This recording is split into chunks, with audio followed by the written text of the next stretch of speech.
एक बार की बात है। एक गांव में एक किसान अपने दुखों से बहुत दुखी था। किसी ने उसको बताया कि तुम अपने दुखों के समाधान के लिए गौतम बुद्ध की शरण में जाओ, वह तुम्हारे सभी दुखों का समाधान कर देंगे। यह सुनकर वह किसान बुद्ध की शरण में चल पड़ा। वह गौतम बुद्ध के पास पहुंचा और कहा, हे महात्मा, मैं एक किसान हूँ और मैं अपनी जीविका चलाने के लिए खेती करता हूँ, लेकिन कई बार वर्षा पर्याप्त नहीं होती है और मेरी फसल बर्बाद हो जाती है।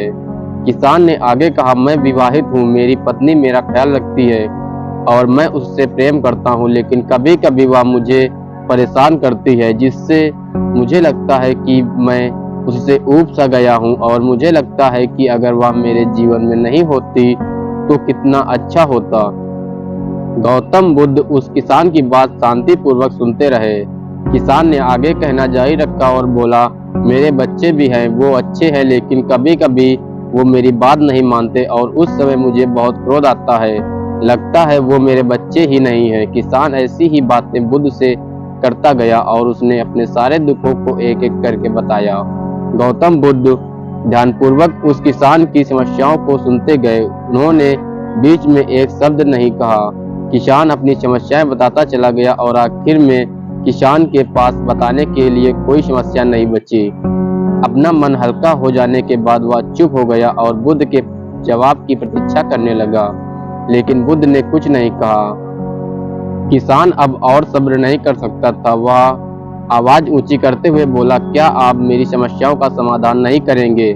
मैं तुम्हारी कोई सहायता नहीं कर सकता, बुद्ध ने उत्तर दिया। किसान को अपने कानों पर यकीन नहीं हुआ।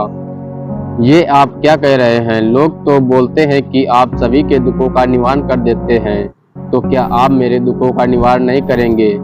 बुद्ध ने कहा, सभी के जीवन में कठिनाइयां होती हैं, तुम्हारे जीवन में भी कोई नई कठिनाइयां नहीं हैं। ये कठिनाइयां तो सभी के जीवन में आती हैं। कभी मनुष्य सुखी होता है तो कभी दुखी, कभी उसे पराये अपने लगते हैं तो कभी उसे अपने लोग पराये लगते हैं। ये जीवन चक्र है, इनसे कोई नहीं निकल सकता। वास्तविक में हमारा जीवन कठिनाइयों से भरा हुआ है। मेरा, तुम्हारा और सभी लोगों का जीवन समस्याओं से ग्रसित है, इसलिए मैं इन समस्याओं का समाधान नहीं कर सकता। यदि तुम किसी एक समस्या का उपाय कर भी लो तो उसके स्थान पर एक नई समस्या खड़ी हो जाएगी। यही जीवन का अटल सत्य है। यह सुनकर किसान क्रोधित हो गया। बोला, सब लोग कहते हैं कि आप महात्मा हैं। मैं यहाँ एक आश लेकर आया था कि आप मेरी सहायता करेंगे। अगर आप मेरी समस्याओं का समाधान ही नहीं कर सकते तो मेरा यहाँ आना व्यर्थ हुआ। इसका मतलब सभी लोग झूठ बोलते हैं। मैं बेकार ही आपके पास आया। तुम नहीं चाहते कि तुम्हारे जीवन में कोई समस्या हो। यही समस्या के कारण ही दूसरी कई समस्याओं का जन्म हुआ है। तुम इस बात को स्वीकार कर लो कि सभी के जीवन में समस्याएं होती हैं, कठिनाइयां होती हैं। तुम सोचते हो कि तुम इस दुनिया में सबसे ज्यादा दुखी हो और तुम्हारे जितना कोई और दुखी नहीं है। इतना बोलकर किसान उठकर जाने लगा। तभी बुद्ध ने कहा, मैं तुम्हारी इन समस्याओं का समाधान तो नहीं कर सकता हूँ, लेकिन हाँ, मैं तुम्हारी एक दूसरी समस्या का समाधान कर सकता हूँ। किसान ने आश्चर्य से कहा, इन समस्याओं के अलावा दूसरी समस्या भला वह कौन सी है? समस्या है, बुद्ध ने कहा, वह यह कि तुम नहीं चाहते कि तुम्हारे जीवन में कोई समस्या हो। इसी समस्या के कारण ही दूसरी कई समस्याओं का जन्म हुआ है।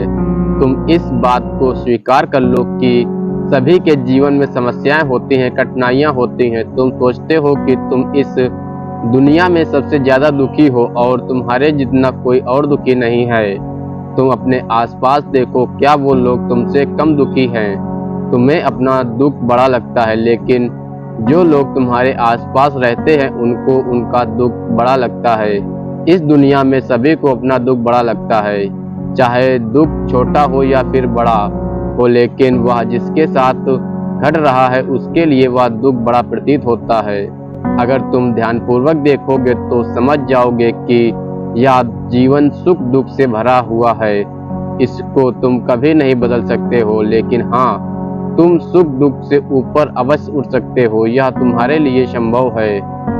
सुख और दुख को हम आने से रोक नहीं सकते हैं, लेकिन सुख और दुख का हम पर कोई प्रभाव ना पड़े ऐसी व्यवस्था हम कर सकते हैं। और इसकी शुरुआत इस तथ्य को समझने के साथ शुरू होती है कि हम कुछ भी कर लें, जीवन में सुख दुख आने ही आने हैं, लेकिन हमें उनसे विचलित नहीं होना चाहिए। इसलिए आज से तुम यह चाहना छोड़ दो कि तुम्हारे जीवन में कोई समस्या ही न आए, और तब तुम जीवन में आने वाले सुख दुख को स्वयं में समा सकोगे, तूफान के मध्य में भी शांत रह सकोगे और हर्षोल्लास के शोर में भी संतुलित रह पाओगे।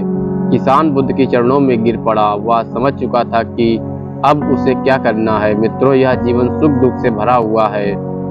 ऐसे में यह सोचना गलत है कि दुख कभी आए नहीं। इस कहानी में भगवान बुद्ध द्वारा कही गई बातें हमें दुख से घबराने या सुख में अत्यंत उत्साहित होने की जगह एक संतुलित जीवन जीने का संदेश देती हैं।